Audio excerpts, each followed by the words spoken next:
clearly with example the distinction between. First option है, first number पे हमसे ए number पे कह रहा है कि magnitude of displacement sometimes called distance over an interval of time and the total length of path covered by A particle over the same interval.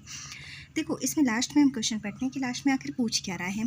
तो इसमें कह रहा है कि so in both A and B that the second quantity is either greater than or equal to the first.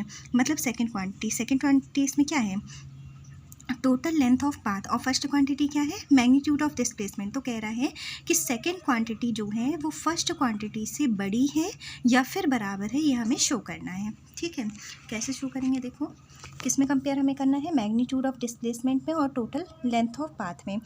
अब देखो अगर हमें ए पोजीशन से बी पोजीशन तक जाना है तो हमारे पास दो रास्ते हैं, हम यहाँ से चले और यहाँ तक पहुँचे। ये होता है, ये जो पहला रास्ता है इसको हम बोलते हैं डिस्टेंस। डिस्प्लेसमेंट क्या होता है, डिस्प्लेसमेंट होता है मिनिमम डिस्टेंस। ए से पहुँचने का मिनिमम जो सबसे छोटा रास्ता है कौन सा है, कि हम यहाँ से डायरेक्ट यहाँ पर आ जाएँ, तो ये हो गया डिस्प्लेसमेंट। तो इसको देखिए हमें क्या समझ रहा है कि जो हमारा टोटल पाथ है वो हमारा बड़ा है, क्योंकि पाथ में देखो हमें यहाँ से यहाँ तक चलना पड़ा, तो टोटल पाथ हमारा बड़ा है और डिस्प्लेसमेंट हमारा छोटा है। तो हम इसमें क्या कह सकते हैं, displacement is less then distance. अब अगर बराबर करना है उसके लिए हमें क्या शो करना पड़ेगा कि for one dimensional motion with no movement in opposite direction.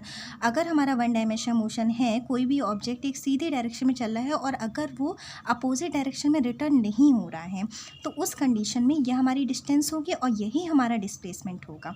ठीक है, क्योंकि मिनिमम एक ही रास्ता है हमारे पास, अब मिनिमम डिस्टेंस कोई हो नहीं सकती।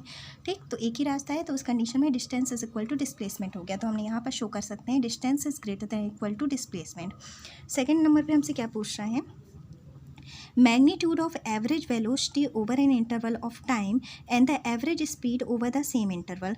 तो क्या है कि सेकंड वाली जो क्वांटिटी होनी चाहिए वो फर्स्ट वाली क्वांटिटी से या तो बड़ी होनी चाहिए या बराबर होनी चाहिए। तो एवरेज स्पीड होती क्या है, एवरेज स्पीड होती है total displacement upon total time, sorry average velocity होती है total displacement upon total time और एवरेज स्पीड होती है total path length upon total time. अब पाथ लेंथ बड़ा होता है या total displacement, obviously path length यानी कि डिस्टेंस बड़ी होती है, और डिस्टेंस बड़ी हुई तो एवरेज स्पीड बड़ी हुई। टोटल डिस्प्लेसमेंट छोटा होता है तो वेलोसिटी भी हमारी छोटी होगी। प्रोपोर्शन बाई टाइम तो दोनों में सेम है ना, अंतर क्या आ रहा है, केवल डिस्प्लेसमेंट का और यहाँ डिस्टेंस का। डिस्टेंस बड़ी होती है तो ये बड़ा होगा, डिस्प्लेसमेंट छोटा होता है तो ये छोटा होगा। तो इस कंडीशन में एवरेज स्पीड एवरेज वेलोसिटी के से क्या हो जाएगी, बड़ी हो जाएगी। और जब ये दोनों चीज़ें बराबर होंगी तब एवरेज स्पीड एवरेज वेलोसिटी के बराबर हो जाएगी। तो इसमें हम क्या लिख सकते हैं, since displacement is less than equal to distance then average speed is also less than or equal to average speed. Okay, thank you.